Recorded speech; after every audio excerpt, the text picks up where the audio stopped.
अस्सलामुअलैकुम नाज़रीन, मेरा नाम नजमा है। मेरी उम्र 26 साल है। मेरा बाप हमें छोड़कर चला गया था और माँ ने ही मुझे लोगों के घरों में काम काज करके पाला था।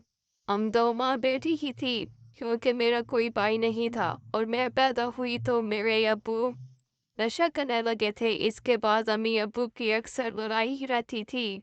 लेकिन एक दिन अब्बू अम्मी को छोड़कर हमेशा के लिए कहीं चले गए थे। हमारी रिहाइश सियालकोट की है। इस सियालकोट शहर में हमारा अपना 5 मरले का मकान था जिस अच्छी तरह रिहाइश के लिए बनाया हुआ था।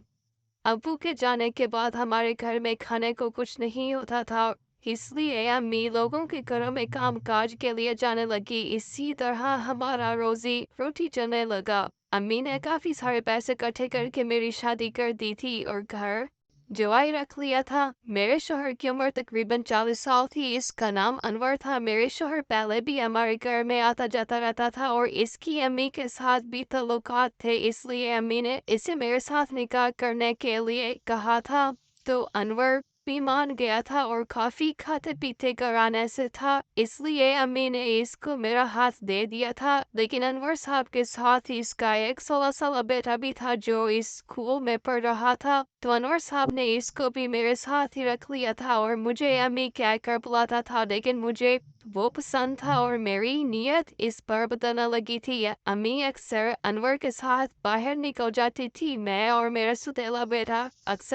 सुतेला बेटा हसीब दोनों घर में अकेले होते थे। अक्सर औकात मैं इससे काफी हंसी मजाक करती और इसे अपने पास बिठा लेती। वो मीठी मीठी बातें करता और कभी मुझे गालों से पकड़ लेता और कभी मुझे कोई मजाक करता। मुझे इसका यह मासूमपन बहुत अच्छा लगता था और मैं इसके साथ बहुत ही राजी रहती थी। एक दिन मेरे शोहर अनवर दिन को घर आया तो मेरी अम्मी भी करी ही रही थी। मेरी तबीयत खराब थी। मैं अपने कमरे में लेटी हुई थी। जब मैं अपनी अम्मी के कमरे में गई तो मेरे शोहर अनवर और मेरी अम्मी बहुत ही बुरी हालत में थे।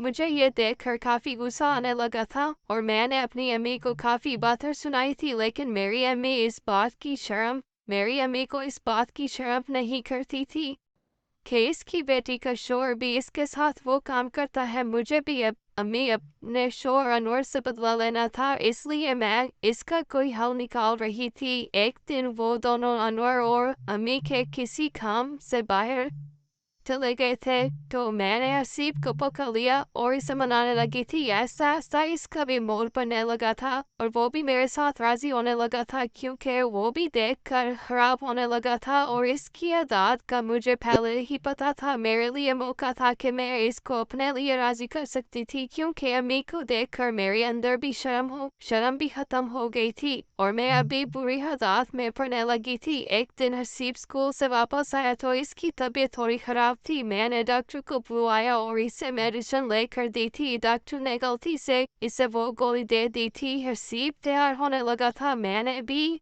इसको रोकने की कोशिश नहीं की और वो करता रहा था। अम्मी मेरे शोहर अनवर किसी काम से बाहर गए हुए थे और मेरे पीछे मौज लग गई थी। अब मैं इनसे चोरी छुप कर हसीब के साथ करती रहती थी और मुझे कोई भी शर्म हया नहीं थी। हसीब को भी इस बात का नहीं पता था कि मैं इसकी सगी माँ हूँ या सौतेली, लेकिन वो मेरी जगह बैठा नहीं था, इसलिए मैं इसके साथ ये सब समझकर सब कुछ कर लेती थी। नाज़रीन, अगर आपको ये कहानी पसंद आई हो तो वीडियो को लाइक कर दे और चैनल को सब्सक्राइब कर दे। शुक्रिया।